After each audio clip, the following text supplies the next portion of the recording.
ஓம் சிவாய நம. வணக்கம்.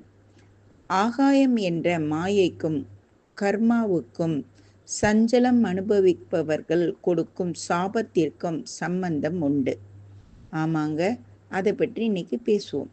ஒரு மனிதன் தெரிந்தே சிலருக்கு செய்யும் துரோகம், அடுத்தவர்கள் வாழ்வாதாரத்தில் உள்ள வகையில் தெரிந்தே வஞ்சனை செய்வது, நம்பிக்கை என்ற பெயரில் பொருட்களையும் பணத்தையும் வாங்கி கொண்டு தரவில்லை என்று பொய் சொல்லுவது, அடுத்தவர்களை தண்டனைக்கு உள்ளாக்குவது, கொலை செய்வது, ஏளனம் பேசுவது, நம்மால் வஞ்சிக்கப்பட்ட குடும்பங்கள் கஷ்டம், கவலை, துயரம் அனுபவித்து கொண்டிருக்கும் போது, நான் ரொம்ப பெரிய ஆளுங்க, நான் ரொம்ப பணக்காரங்க, எல்லாருமே எனக்கு நல்லா தெரியும் எப்படி அப்படின்ட்டு ரொம்ப நல்லவங்கண்ணா அப்படின்ட்டு சொல்லிக்கொண்டு திரிவது, நியாயம் பேசுவது, இதை என்னை அசைக்கவே முடியாது என்று பேசுவது, இது எல்லாத்தையும் ஆகாயம் என்ற மாயை பார்த்து கொண்டே இருக்கிறது.